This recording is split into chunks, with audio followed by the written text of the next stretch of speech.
안녕하세요. 서울법학원에서 보상법규 강의를 맡고 있는 도승합 평가사입니다.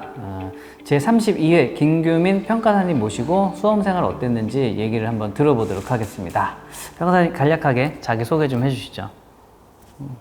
안녕하세요. 저는 이번 32회 감정평가사 시험 합격한 대학생 2년차 김규민입니다. 바로 취업 1순위인데 학교가 좀 걸려있네요. 네, 아직 졸업을 못해서 졸업부터 하고 취업을 천천히 알아보고 있습니다. 저는 이제 개인적으로 이왕 시험 보셨으니까 휴학하신 김에 한 1년 더 하셔가지고 먼저 연수부터 받고 그 다음에 학교를 복학하는 게 좀 좋지 않을까. 네. 기회가 되면 올해는 바로 취업하는 것도 나쁘지는 않을 것 같아요. 네. 근데 그거는 이제 생각을 해보시고 네. 이제 상황에 맞춰서 하시면 되고, 지금 제가 알기로는 지금 인천 지역에 거주하시잖아요. 네, 지금 인천 살고 있어요. 제가 알기로는 지금 인천 지역에서 사람을 좀 뽑고 있어요. 서울을 탈피해서 인천하고 경기도에 본사를 두고 있는 법인들이 점점 생겨나고 있거든요. 그 다음에 발빠르게 움직이시면 아마 바로 취업이 되실 거예요. 지금 온라인으로만 공부를 하셨잖아요. 네. 근데 온라인으로만 공부를 하게 되면 좀 어려운 점이 혹시 있을까요? 뭐 어려운 점이나 장점? 장점은 저만의 스케줄을 짜서 저한테 맞는 네.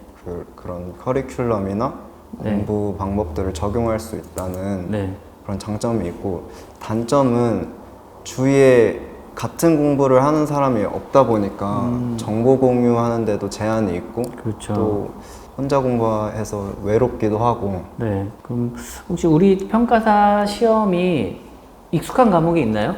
1차 같은 경우에는 제가 전공이 경제 쪽이어서 경제 과목은 어느 정도 익숙한 그런 상태에서 공부를 했고, 2차 과목 중에서는 아무런 베이스 없이 시작해서 그때 좀 낯설었던 어려움이 있었습니다.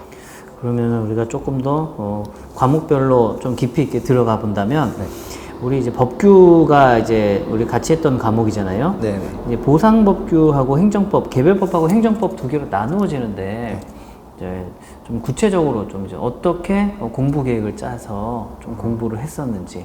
처음에는 정말 외국어 배우는 것처럼 그렇죠. 네. 정말 그런 느낌이었는데, 목차만이라도 암기를 해보자 하니까 어느 정도 감이 오더라고요. 네. 정확히 이해는 아직까지는 못했지만 네. 그래도 답안지에는 어느 정도는 쓸 수 있겠다라는 그런 자신감이 생겨서. 네. 저도 암기가 중요하다고 생각을 하는데, 근데 암기를 잘하려면 어떻게 하면 좀 암기를 좀 체계적으로 잘할 수 있을까요? 저는 우선 목차 같은 경우에는 하루에 한 번씩 A급부터 B급까지 해서 그냥 목차만 쓰는 거를 한 1시간 정도 했었던 것 같아요. 그러면은 목차 같은 경우는 뭐 목차 노트라든지 서브라든지 뭐 이제 그런 뭐 암기 서브, 요약집 뭐 그런 것도 따로 만드셨나요? 네, 저는 한 목차당 한 줄에서 2줄 정도 되는 서브 노트를 만들었어요. 그것도 도승합 평가사님이 강의 시간에 알려주셨던 방법 그대로 따라해서 그냥 하루에 한 번씩 볼 수 있는 분량으로 만들었어요. 행정법부터 개별법까지. 네. 그렇게 해서 그냥 누적적으로 매일매일. 네네. 이게 외우기 하루에 조금씩 외워야 되는데 정말 그거 힘들고 귀찮잖아요. 처음엔 더 힘들고. 네. 근데 이걸 어떻게 하면 습관화 시킬 수 있을까요? 시간을 딱 정해두면 될 것 같아요. 점심 먹고는 무조건 목차 한 번씩 써본다. 그렇게 그냥 루틴을 만들면 몸이 저절로 하게 되는 그런 상태를 만들면 습관이 되는 것 같아요. 스터디가 위주였어요? 아니면은 뭐 단과 문제풀이라든지 단과 강좌가 조금 더 메인이 돼서 조금 방향을 잡았었어요? 법규 같은 거에는 단과였어요. 왜냐면 연기부터 1기까지는 답안지를 거의 못 썼어요. 저도 암기를 계속 미루다 뭐 예시답안이나 이런 거 안 보고 나서는. 그래서 처음엔 단과로 하다가 이제 시험 가까워서는 한 주를 스터디를 준비하는 마음으로 한 주를 보냈던 것 같아요. 우리가 이제 기본 강의가 있고 문제풀이 강의가 있고 기출풀이가 있는데, 문제풀이 강의하고 기출문제풀이하고 어떤 게 그러니까 선후 관계가 어떤 거를 먼저 어느 정도 수준으로 들어야지 좀 도움이 되는지. 저는 우선 일단 기출 문제는 가장 마지막에 해도 된다고 생각해요. 네. 그 평가사님이 강의 네. 시간에도 말씀하셨는데 네. 가장 좋은 질의 문제를 풀 수 그렇죠. 있는 거기 네. 때문에 네. 가장 준비된 상태에서 하는 게 가장 효율적이라고 생각해서 네. 우선 기본 강의부터 그냥 기본 문제 풀이까지는 철저히 다져놓고 어느 정도 준비됐다고 자신이 느끼면 그때 기출 문제를 풀어도 전혀 늦지 않았다고 생각해요. 근데 우리가 문제풀이 강의를 딱 봐도 이제 제 문제풀이 강의가 문제집 총 3권이에요. 네. 많죠. 네. 문제도 많고 문제가 정말 많고 진짜 많죠. 네.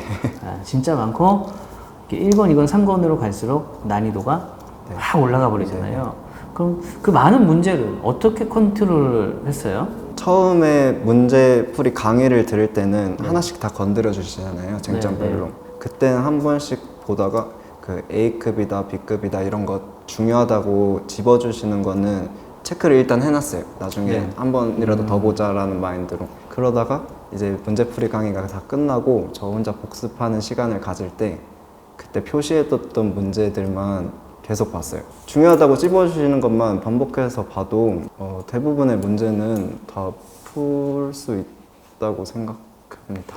많은 분들이 이제 문제가 워낙에 많다 보니까 이 연습 문제를 통해서 이렇게 하는데 지금 안 그래도 이제 또 좋은 얘기가 하나 나왔는데 안 나올 것 같은 거. 근데 그런 게 하나씩 또 나오잖아요. 네, 맞아요. 올해도 나왔었고. 이거 어떻게 좀 범위를 잡아야 될까요? 근데 그렇다고 또 다 버리면 또 나와 버리면은 이제 낭패잖아요. 이게 또 많이 불안하긴 한데 네. 제가 모르면 다른 사람도 모를 거라고 생각했기 네. 때문에 편하게 버릴 수 있었다고 생각해요. 법규가 그럼 점수가 몇 점 나왔어요? 이번에 60점 받았어요. 60점이요? 60.5점이었나? 60.5점이요? 네. 올해 법규 점수가 지금 짜다는 평이 많아요. 지금 60.5점을 받으셨으면 1, 2, 3, 4번을 다 푸셨다는 얘기고 네. 점수 굉장히 좋은 점수거든요. 법규가 제일 높은가요? 아니면 실무 이론 중에서 더 높은 과목이 있나요? 법규가 제일 높은 것 같아요. 법규가 효자네요. 네, 역시 법규는 정직한 것 같아요. 하는 만큼 하는 나오잖아요. 만큼 정말 나온 네, 것 같아요. 맞죠. 네. 자, 그럼 마지막으로 이제 우리 준비하시는 수험생분들한테 좀 응원의 메시지를 하나 좀 주시죠. 분명히 어려운 시험은 맞지만 누구나 한 번쯤 마음 먹으면 도전해 볼 수 있는 과목이라고 생각해요. 포기하지 마시고 열심히 하시다 보면 합격하실 수 있을 거라고 생각합니다. 우리 그냥 박수 치면서 마지막 마무리 인사 감사합니다. 박수 치면서 한번 끝낼까요?